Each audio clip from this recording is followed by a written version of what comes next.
वो कहानी सुननी है। कौन सी? वही गोरख वाली।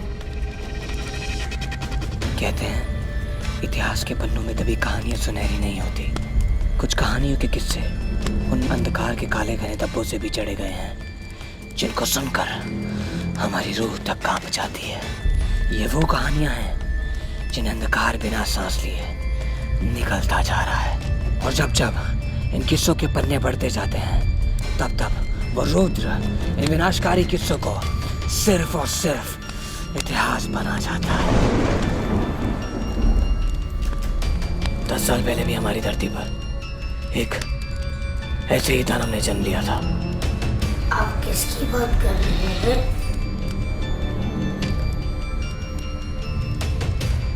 हम उसका नाम नहीं लेते थे, पर अब मैं उसे ललकार कर कह सकता हूँ। उसका नाम यमपुत्र गोरख था।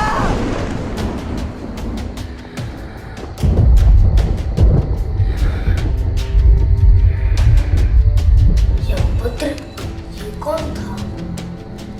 और सब इससे इतना डरते क्यों है?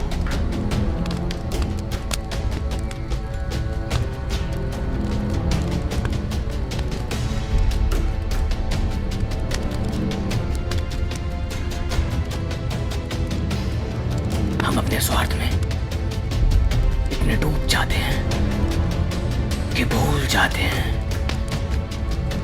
कि यही स्वार्थ हमें अंधकार की ओर धकेल रहा है।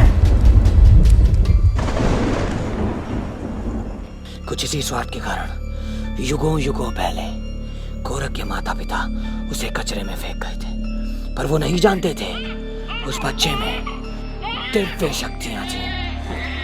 उस बच्चे में दिव्य शक्तियां तो थी, पर वो अधमरा कचरे में पड़ा था। और जब किसी के प्राण निकलने को तड़प रहे होते हैं तो यमराज स्वयं प्रकट होकर उसके प्राण खींच लेते हैं, उसको हर पीड़ा से मोक्ष दिला देते हैं।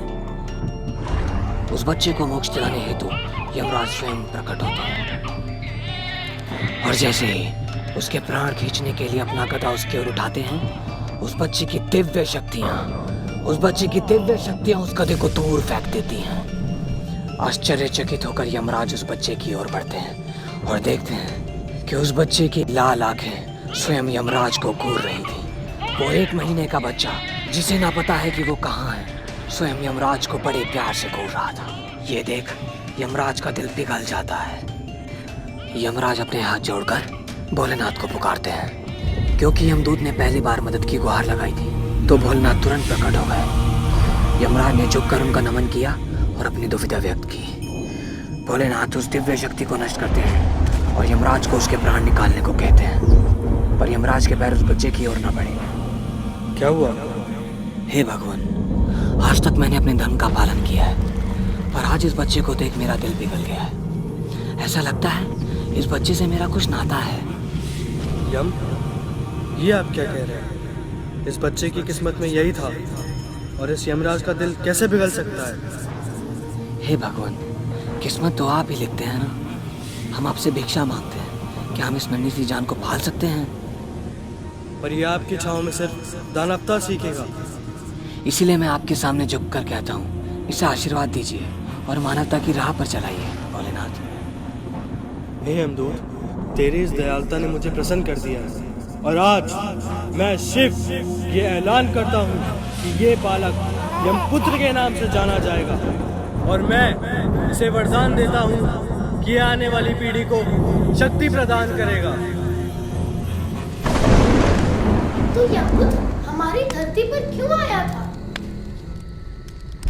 जब उसको शिवजी ने खुद वरदान दिया था, तब उसने हमारी धरती पर तबाही क्यों मचाई?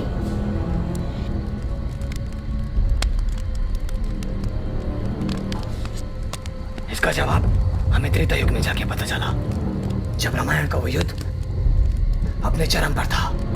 श्री राम लंका पहुंच चुके थे और यहाँ यमपुत्र हिमालय की घाटियों में इंसानों की नस्ल को और ताकतवर बनाने के लिए जड़ी बूटियां बना रहे थे। और क्या कर रहे थे? एक रोज यमपुत्र स्नान के लिए जा रहे थे। अचानक से उनके आसपास की धरती हिलने लगी। वो जब तक कुछ समझ पाते, उनके उस पूरे पहाड़ को एक वानर ने हवा में उठा लिया था, जहां पर उन्होंने हजारों साल तपस्या और जड़ी बूटियां बनाई, जिससे इंसानी नस्ल को ताकतवर बनाया जा सके। वो वानर कोई और नहीं, स्वयं श्री हनुमान जी थे, जो लक्ष्मण को बचाने के लिए जड़ी बूटियां ले जा रहे थे। यहाँ यमपुत्र उनको पुकारता रह गया, पर हनुमान जी ने बिना सुने पूरा पहाड़ हाथ में उठा लिया। यमपुत्र को बहुत गुस्सा आया, क्योंकि उनके हजारों साल की मेहनत कोई और उठा के ले गया। उन्होंने तुरंत यज्ञ शुरू किया और शिव को प्रकट होने के लिए कहा। हजारों साल बीत गए, पर भोलेनाथ नहीं आए। उनकी आंखों में क्रोध ने जन्म लेना शुरू कर दिया, और उसकी दिव्य शक्तियां जो शिव ने कुछ समय के लिए शांत की थी, वो वापस आ गई। और उसने आसमान की ओर देखकर सारे देवताओं को ललकार कर कहा कि मैं यमपुत्र, अगर मैं इंसानी नस्ल को ताकतवर बना सकता हूँ, तो पूरी इंसानियत को तबाह भी कर सकता हूँ। मेरे इतने सालों की तपस्या का अगर यही अंजाम होना था, तो आप सबको ललकार कर कहता हूँ कि मैं यमपुत्र अंधकार को इतना बढ़ा दूंगा कि किसी की मेहनत, लगन या निष्ठा की झूठी ज्योति हमेशा के लिए गायब हो जाएगी। ये दुनिया मेरी है और मैं वापस आऊंगा मेरे लोगों के लिए।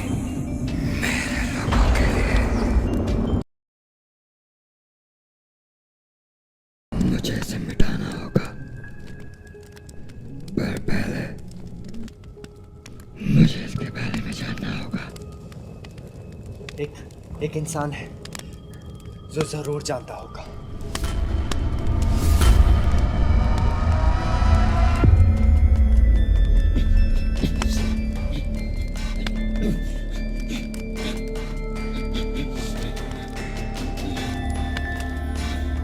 क्या जानते हो तुम महाकाल के बारे में?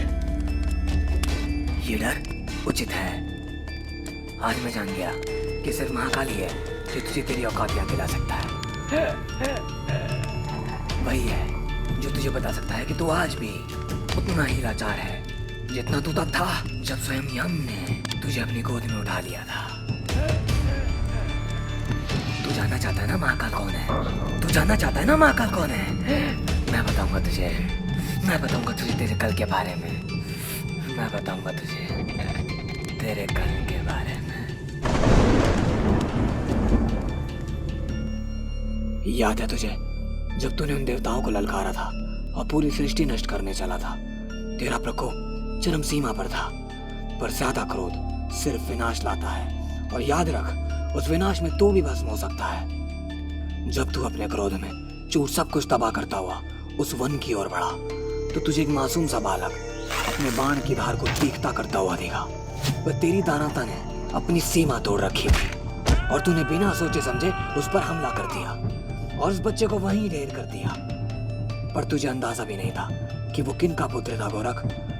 तुझे अंदाजा भी नहीं है। जब तूने उस मासूम से बालक पर वार किया तो पास ही की गुफा में स्वयं कार्तिकेय जी ध्यान लगा रहे थे, और उस बालक की चीख के साथ भगवान कार्तिकेय का ध्यान टूट गया।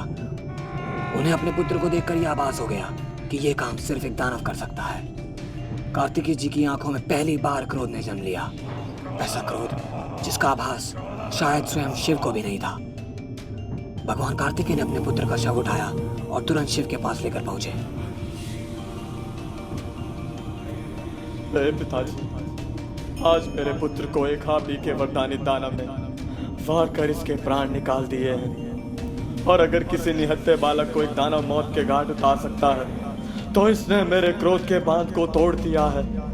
और अगर इस बालक को जीवन दान नहीं मिला, तो मैं पूरी राक्षस नस्ल को ही खत्म कर दूंगा। भगवान शिव कार्तिकेय का क्रोध भली भांति जानते थे, और अगर उन्होंने उस वक्त कुछ नहीं किया होता तो शायद कार्तिकेय पूरी राक्षस नस्ल को खत्म कर चुके होते। पर भगवान शिव ने कहा, हे पुत्र, मैं जानता हूँ स्वयं पुत्र गोरख ने जो भी किया वो गलत है, पर एक राक्षस के कारण आप पूरी राक्षस नस्ल को सजा नहीं दे सकते। और अगर यमपुत्र इस बालक का काल बन सकता है, तो मैं इसे वरदान देता हूँ ये उसका महाकाल बनेगा।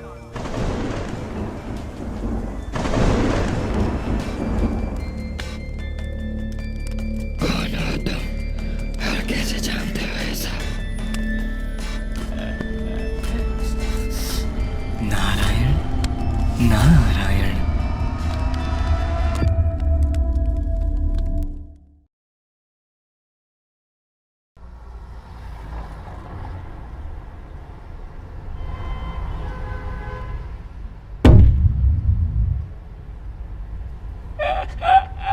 परेशान हो?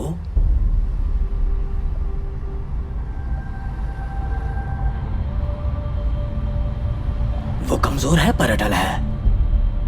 वो यहाँ किसी मकसद से आया है और उसे जरा भी संदेह नहीं अपनी उन शक्तियों पर, जिससे वो कुछ ही पलों में फिर से तबाही ले आएगा। आप कब तक पहेलियां बुझाते रहेंगे?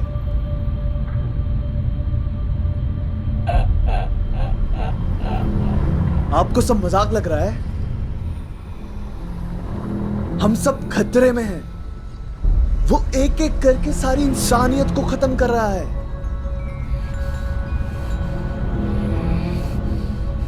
बेकसूर लोग मर रहे हैं और मैं ये सब नहीं होने दूंगा।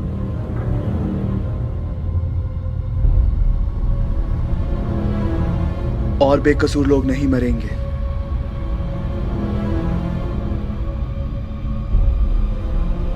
उसे वो दिव्य पत्थर चाहिए और उसे वो कभी नहीं मिलेगा, कभी नहीं।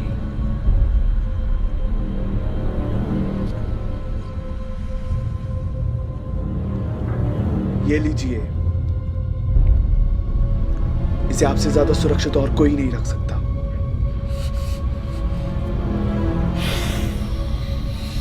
दुनिया को इसकी भारी कीमत चुकानी पड़ेगी। पर आपने तो कहा कि वो कमजोर है। तुमने ये कब कहा कि तुम तैयार हो? नारायण नारायण।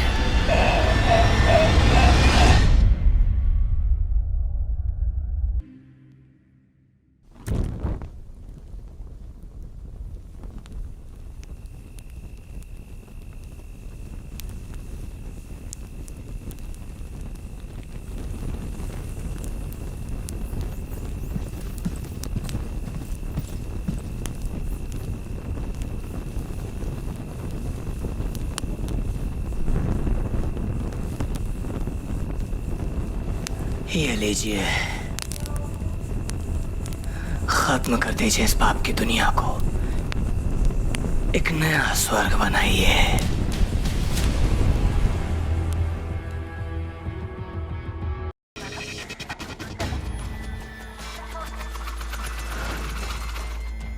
माँ, मैं करता हूँ आपसे बात।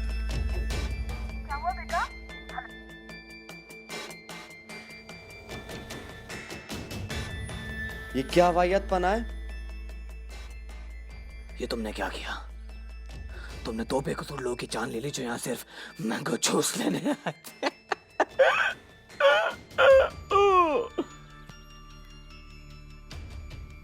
ये लोग कौन थे? मैं नहीं जानता। मुझे लगा इन लोगों को तुमने भेजा फिर से कोई मेरा बकवास सा टेस्ट लेने के लिए। नहीं नहीं नहीं नहीं नहीं नहीं नहीं, मैं यूं ही नहीं किसी को भेजता। सबका कोई ना कोई मकसद होता है। और वैसे भी मैं इन लोगों को नहीं जानता।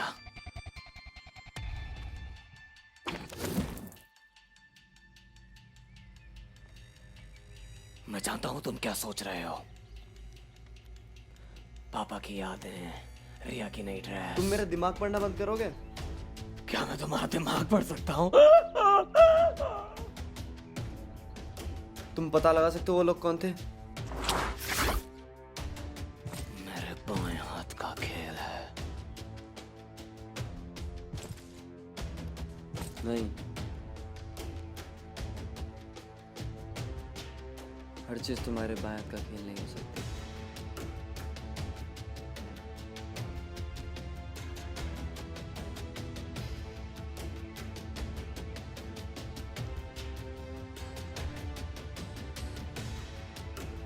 कुछ पता लगा?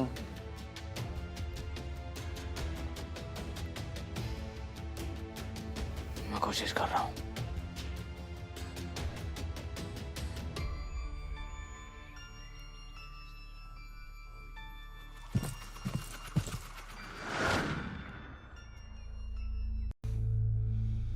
मौत से डरना सीखो, खुद के लिए नहीं तो अपनों के लिए। क्या तुम जानना नहीं चाहोगे कि तुम्हें यहाँ क्यों लाया गया है?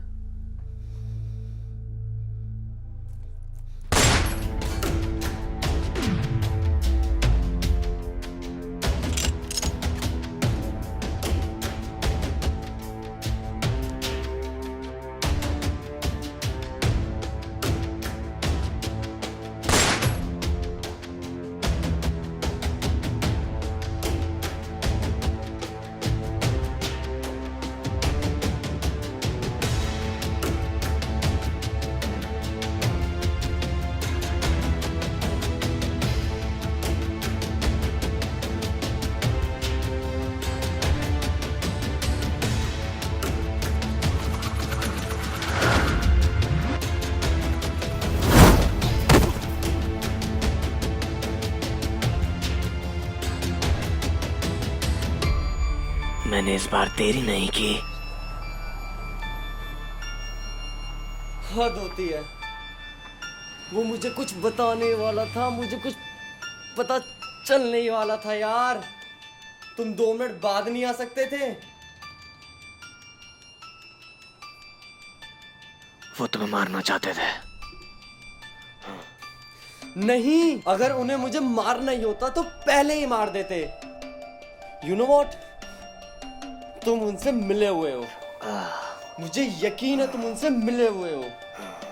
और कल जिन लोगों ने मुझ पे हमला किया ना, वो लोग भी तुम्हारे ही थे। और आज जो मेरे साथ हुआ ना, उसके पीछे भी तुम्हारा ही हाथ था।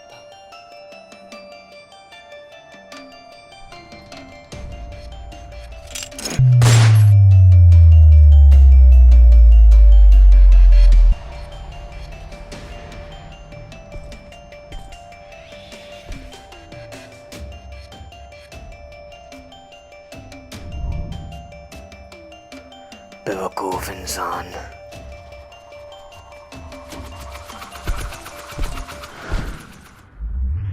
दफा हो जाओ।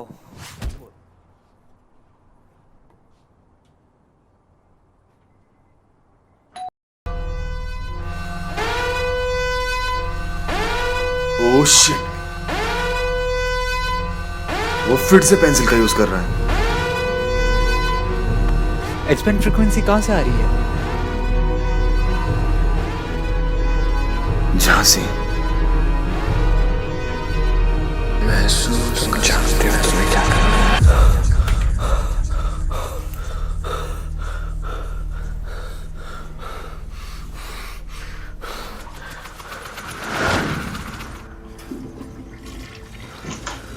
नारायण नारायण।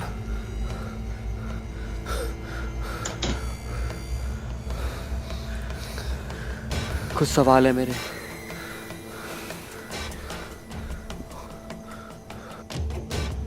क्या जवाब दूं मैं उसका जो सवाल है तेरा? दे दूं जवाब तो तू पूछे क्या सवाल है तेरा? मैं जानना चाहता हूँ, क्या है ये पेंसिल? अभी थोड़ी देर पहले मुझे लगा ये मुझसे कुछ कह रही है। मुझे मेरे डैड की आवाज सुनाई देती है। क्यों मैं इससे जो बनाता हूँ वो सब सच हो जाता है?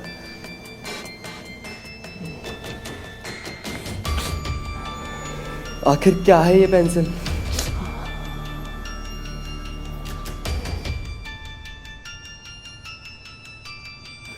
क्या तुम सच में जानना चाहते हो क्या है ये पेंसिल? क्या तुम सच में जानना चाहते हो क्या है ये पेंसिल? हाँ, मैं जानना चाहता हूँ।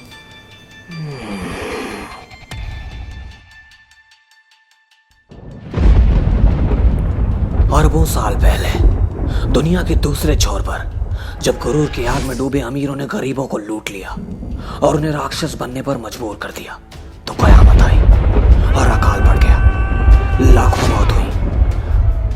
अन्न की तलाश में निकले अमीर गरीब को समुंदर के कोने में अद्भुत भव्य मिला। वहां मंथन करना शुरू किया तो उस अद्भुत भव्य से वस्तुओं का आगमन हुआ। विष्णु के कहने पर उन वस्तुओं को बारी बारी दोनों पक्षों में बांटा गया। काल की ऐसी माया थी कि सारी अमूल्य वस्तुएं देवताओं के हिस्से में आ गई। राक्षस गुस्से से फूल रहे थे कि तभी देवताओं के हिस्से में विष आ गया और उस विष का सेवन करना अनिवार्य था। ये जानकर राक्षस खुश हो गए क्योंकि वो जानते थे कि देवता इसे पीकर स्वर्गलोक सिधार जाएंगे। पर देवताओं ने इस कार्य हेतु भगवान शिव को चुना। उन्होंने सारा विष अपने कंठ में समा लिया। राक्षस हैरान थे। समुद्र मंथन से अगली अमूल्य वस्तु थी अमृत, जो राक्षसों के हिस्से में आई। भगवान विष्णु आश्चर्यचकित हो गए क्योंकि अगर राक्षस अमर हो गए तो देवताओं का नामो निशान मिटा देंगे। भगवान विष्णु ने छल से एक लड़की का रूप लिया और राक्षसों को मोहित कर लिया और उनको अमृत पिलाना शुरू कर दिया। छल से भगवान विष्णु सिर्फ देवताओं को अमृत पिला रहे थे और राक्षसों को जल। राक्षस में बैठे राहु केतु को शंका हुई। उसे भगवान शिव का वरदान प्राप्त था। उसने प्रार्थना की कि इस मोहिनी का असली रूप उसके सामने आ जाए। उसने जब आंखें खोली तो उसे भगवान विष्णु अमृत पिलाते दिखे। वो जान चुका था कि राक्षसों के साथ छल हुआ है। उसने छल से देवताओं का रूप धारण किया और देवताओं के साथ जा मिला। उसके अमृत पीते ही सारे देवताओं को पता चल गया कि ये राहु केतु है। युद्ध का ऐलान हुआ और राहु केतु सभी देवताओं पर भारी पड़ गया। भगवान विष्णु ने युद्ध में राहु केतु का सर धड़ से अलग कर दिया। राहु केतु की चीख से ऐसा जलजला आया कि धरती फट गई और धरती के घर में बैठे शुक्राचार्य की तपस्या भंग हो गई। राहु केतु के गुरु शुक्राचार्य को जब पता चला कि विष्णु ने छल किया है और बगावत हो रही है तो उन्होंने विष्णु को श्राप दिया और सभी राक्षसों को धरती से हमेशा के लिए ले गए और कभी वापस नहीं आए।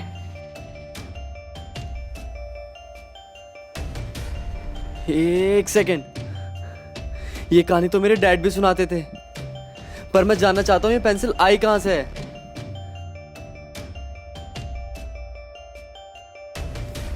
नारायण नारायण।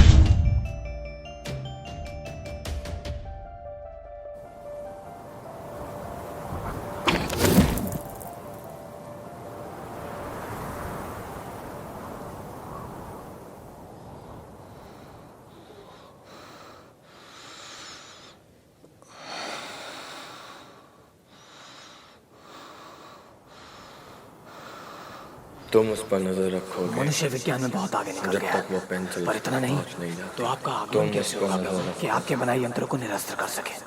तुम उस पर नजर रखोगे जब तक वो पेंसिल उस तक पहुंच नहीं जाती। तो आपका आगमन कैसे होगा प्रभु?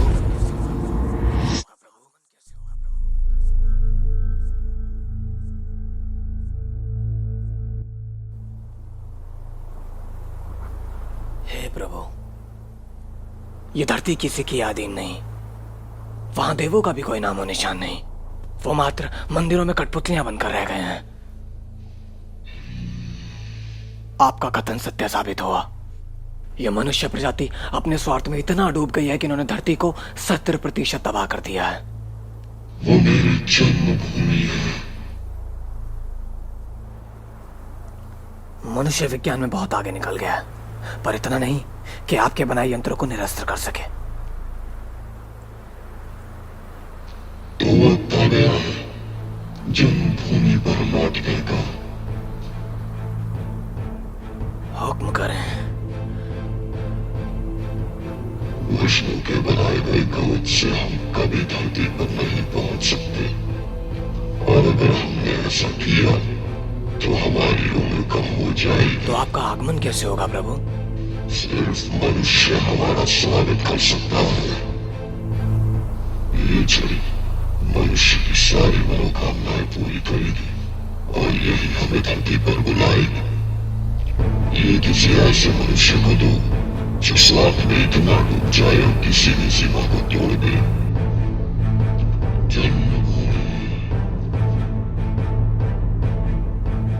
तो कार्य संपन्न करें प्रभु।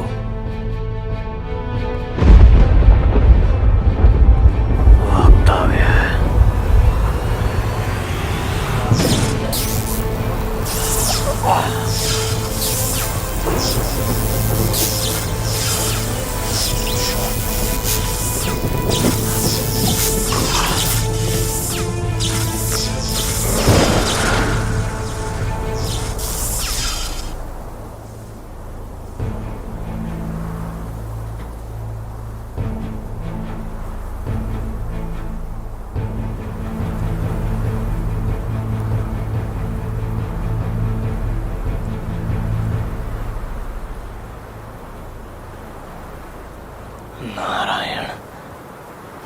नारायण। नहीं देंगे। मतलब ये चर्चित कि अगर हमें सबको बचाना है तो हमें इस पेंसिल को तुमसे दूर रखना होगा। ये पेंसिल गलत हाथों में पड़ गई तो? ये अभी भी गलत हाथों में ही है चर्चित।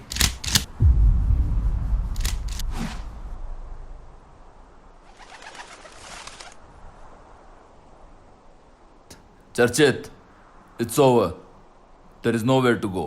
ये पेंसिल मुझे दे दो। तो सबके सब मिले हुए हैं। ये सब तुम्हारे भलाई के लिए है चर्चित, और जो तुम कर रहे हो वो सही नहीं है। क्या सही और क्या गलत, ये तुम्हारे डैड ने सिखाया होगा ना। जब कोई स्कूल में तुम्हें बुली करे उसे मुंह तोड़ जवाब देना।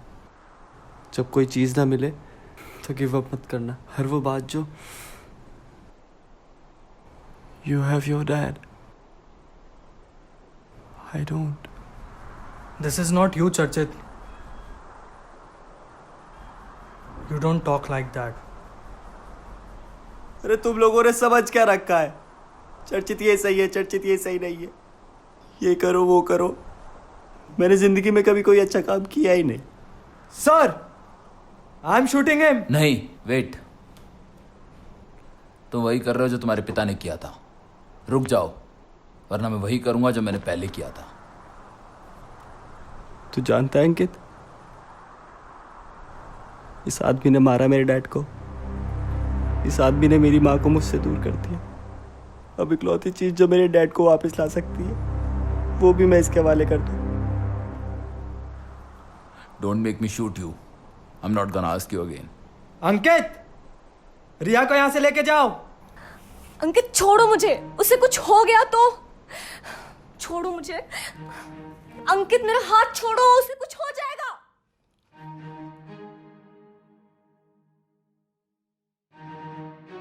वक्त आ गया है डैड से मिलने का। Don't make me shoot you.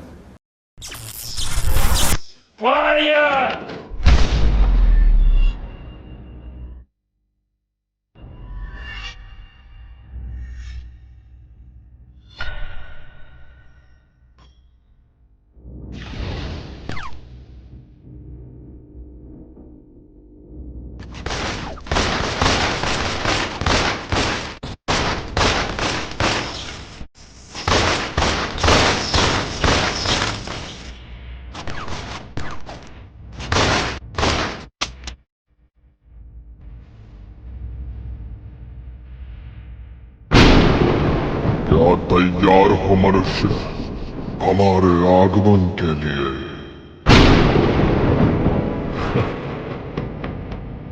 हमला!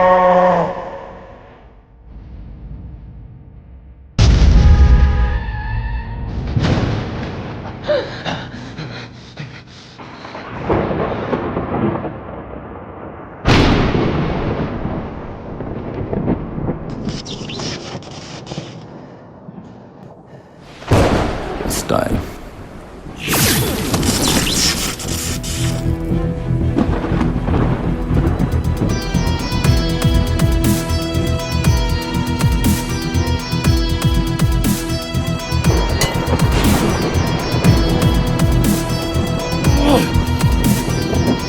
मैंने आने में देर तो नहीं की?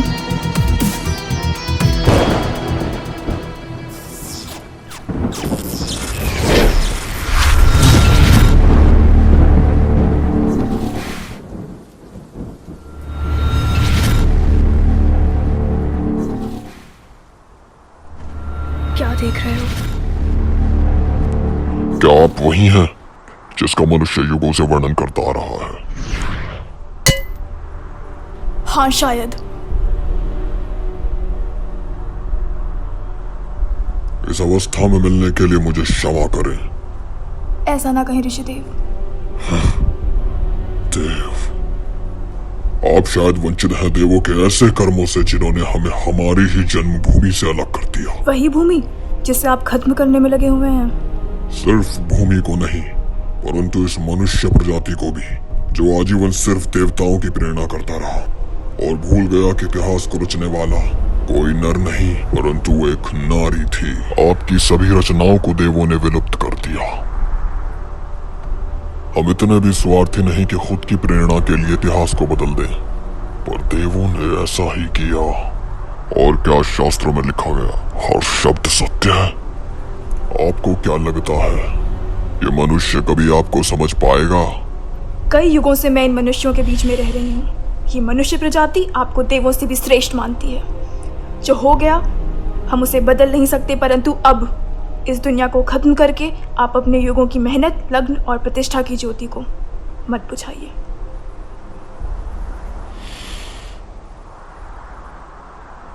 महसूस कर सकता हूं मैं इस शरीर को।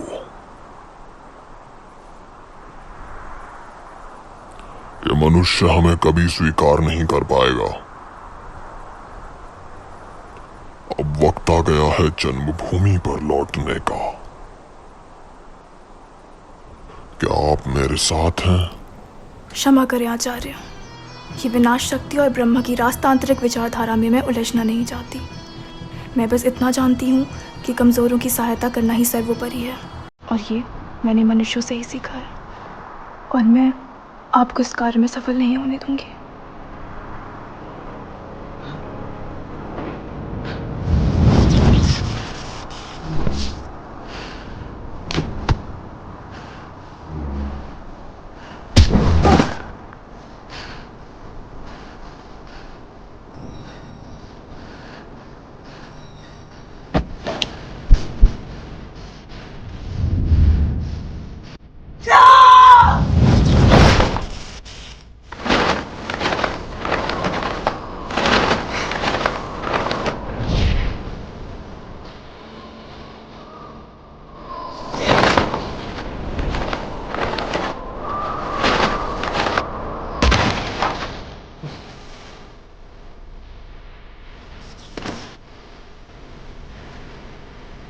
रोक दो ये सब।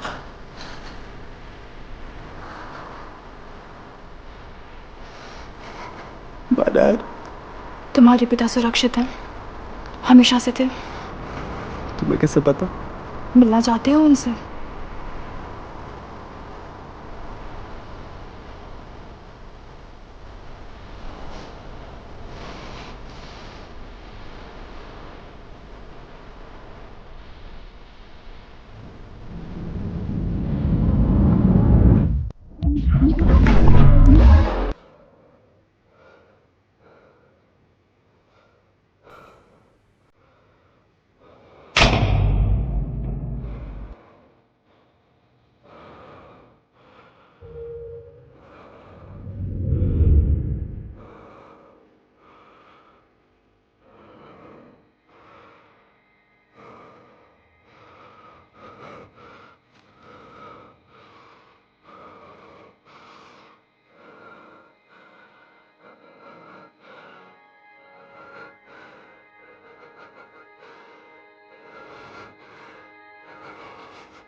Dad?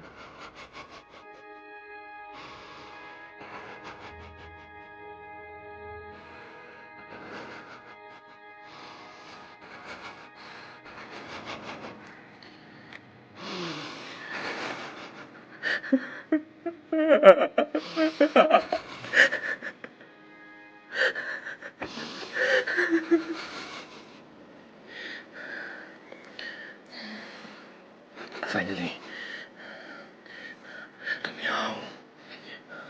तुम यहाँ हो चर्चित, तुम यहाँ हो।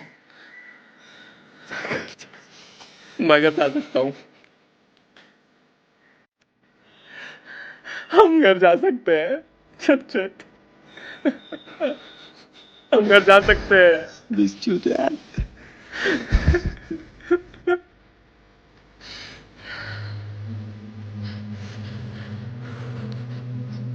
ये पैसे तुम्हें यहाँ तक लाई है, और यही पैसे तुम्हें यहाँ से ले जाएगी।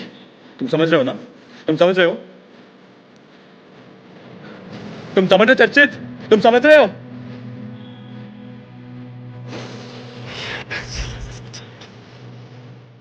यही हमें ले जाएगी।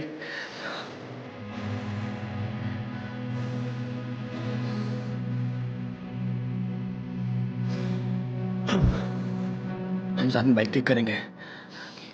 हाँ, मैं तुम्हें रोज सुबह कॉलेज छोड़ा करूंगा, रोज सुबह। हम तुम्हारे रूम साफ करेंगे, हम तुम्हारे मिलकर रूम साफ करेंगे, और जब हम वापस आएंगे तो तुम्हारी फेवरेट चॉकलेट खिलाऊंगा।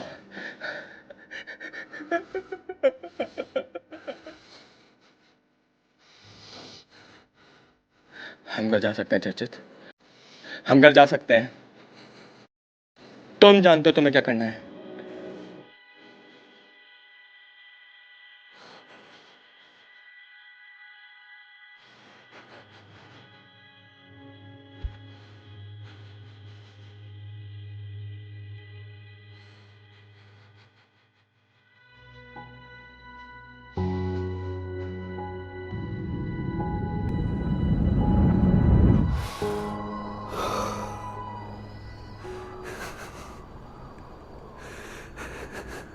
वो मेरे डैड नहीं थे, तुमने मुझे धोखा दिया है। ठीक उसी तरह जिस तरह ये पेंसिल तुम्हें दे रही है। तुम्हारे पिता जिंदा हैं ही नहीं चर्चित। ये सब करके तुम उनकी रूह को ठेस पहुंचा रहे हो।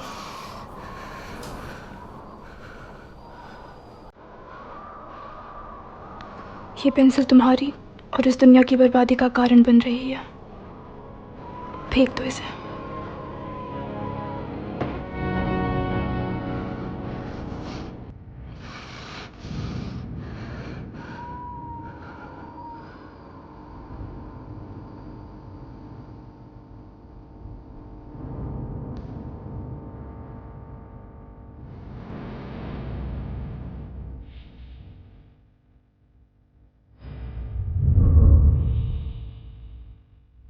आप कल मुझे छोड़ के तो नहीं जाओगे ना? नहीं, कभी नहीं।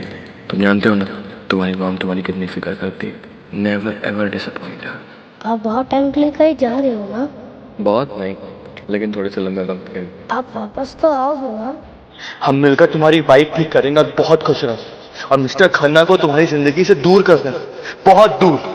15 साल पहले हमें छोड़ के चले गए थे डैड। ये सब बातें आपको कैसे पता? चर्चित, ये क्या कर रहे हो? मत करो चर्चित। आप मेरे डैड नहीं हो। आप मेरे डैड हो ही नहीं सकते।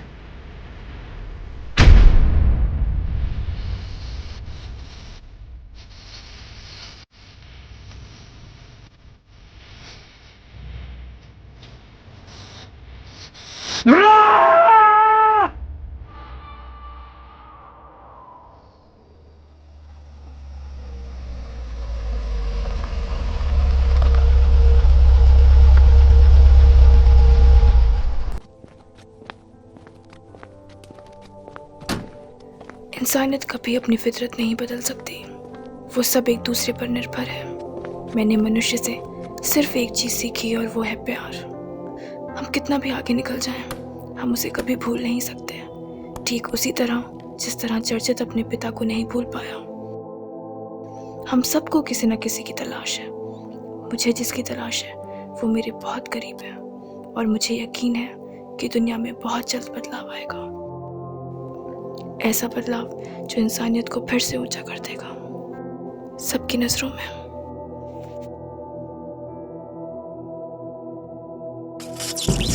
फिर मुलाकात होगी।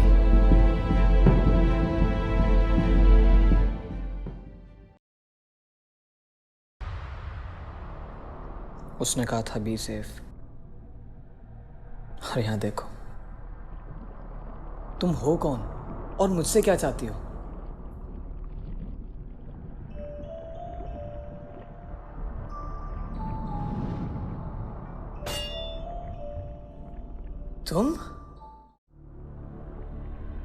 तुम मुझे बेवकूफ नहीं बना सकते, अब और नहीं।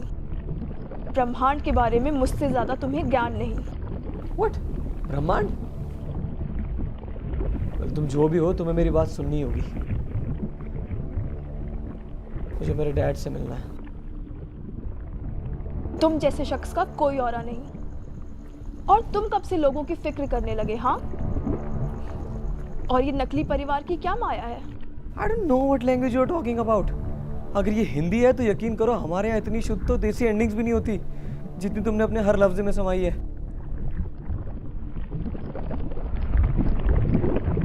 आह! आह! आह! आह! माफ कर दो, माफ कर दो, माफ कर दो। पता नहीं था तुम्हारे यहाँ सरकाज़म किसी को नहीं पसंद।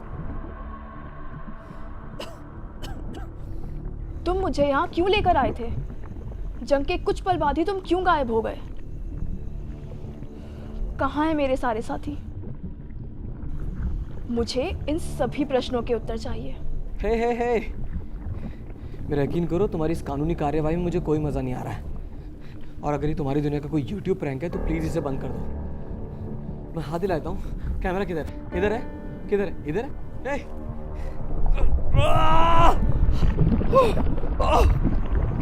अपने शब्दों पर नियंत्रण रखो, अर्थात पुनः किसी का वर्णन करने के लायक नहीं रहोगे। एक बार ये चेन खोल के देखो, फिर बताता हूँ।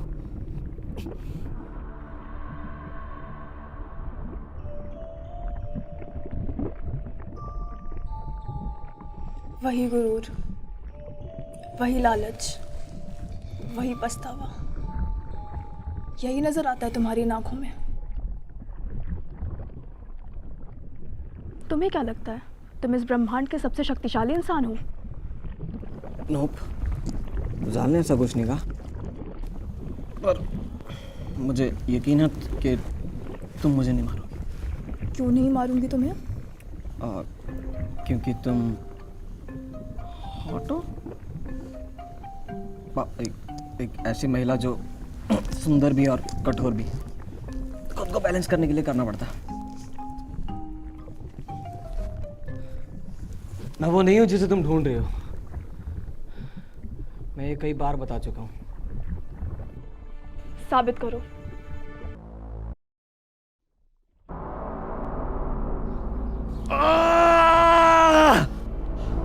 कहानी अच्छी है, पर यकीन करने का मन नहीं कर रहा। क्या मैं तुम्हें किसी फिल्म का डायरेक्टर लगता हूँ क्या? Why don't you take me serious? तुम मुझे गंभीरता से क्यों नहीं लेती हो? तुमने बहुत लोगों की कहानियां लिखी होंगी, मैं तुम्हें मेरी कहानी लिखने नहीं दूंगी। हेलो, कोई है? मेरा आज का हो गया। अरे कोई एफएम है क्या? बजाते रहो। हो सकता है ये सच कह रहा हो। ये वो नहीं है। इसकी शक्ल भले ही उससे मिलती है, पर ये वो नहीं है। और वैसे भी वो मायावी है। हो सकता है उसने इसे ही देखकर इसका रूप धारण किया। मेरा मन ये मानने को राजी नहीं। हमें संदेह है कि ये वही है। तो अब तक तो वो हमें बता चुका होता। वो ऐसी कहानियां क्यों सुनाएगा? वक्त जाया मत करो नारी, हमें और भी काम है। जी।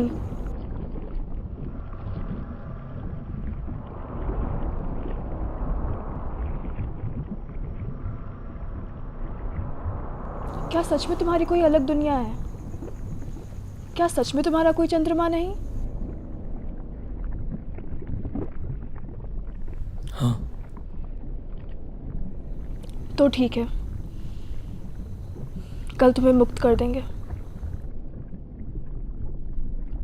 मुक्ति मतलब तुम्हें आजाद कर देंगे। आज क्यों नहीं? सुबह होने में वक्त है और तुम्हारी कहानी अभी अधूरी है, तो शुरू हो जाओ।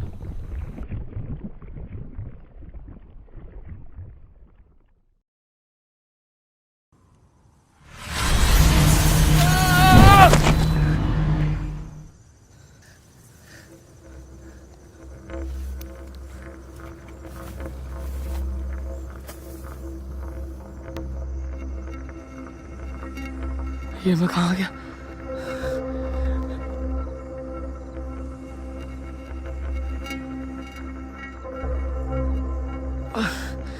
ये सूरज इतना गर्म क्यों?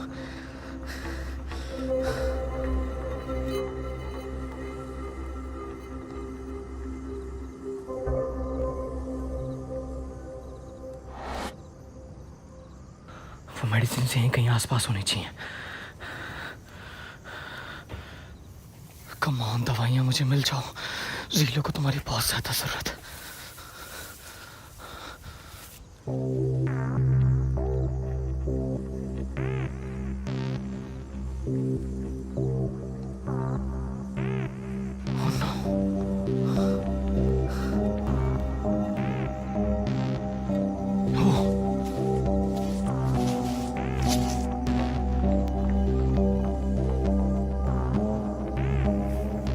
आयुष, धीरे से निकल ले बेटा, मालूम नहीं है कौन कौन रहता है।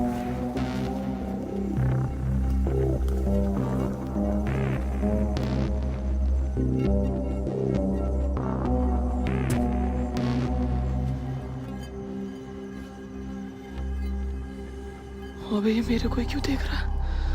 भाग आयुष, ये तो वही मेडिसिन है।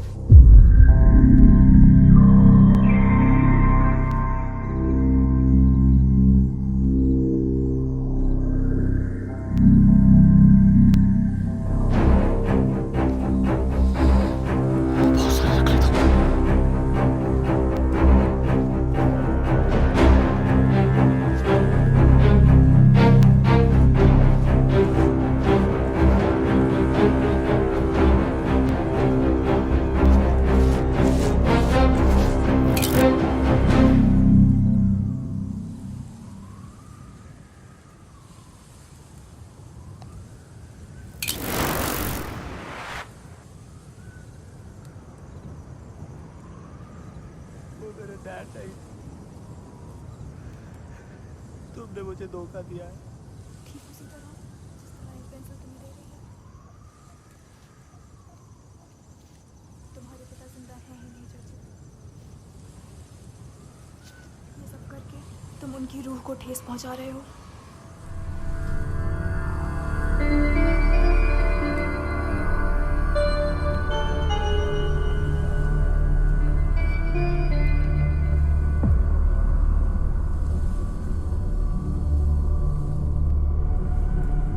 Oh fuck! ये है मेरी पूरी कहानी। माँ से मिलने जाना था, कब यहाँ फंस गया पता ही नहीं चला।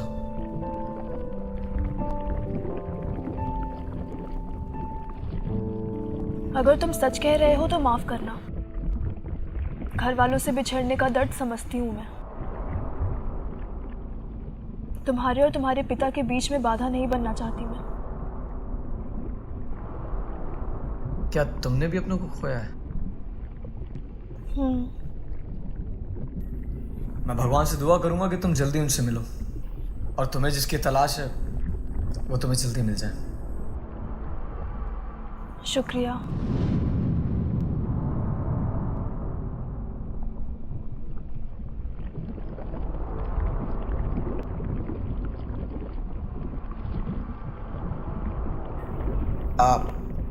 मैं जाऊं? तुम जा सकते हो।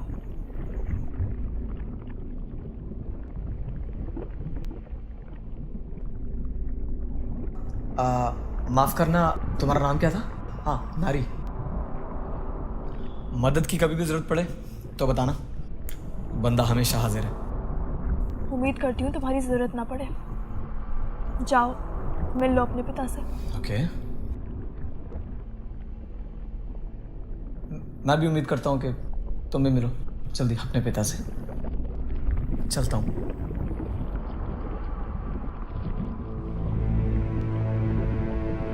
अपने पिता से।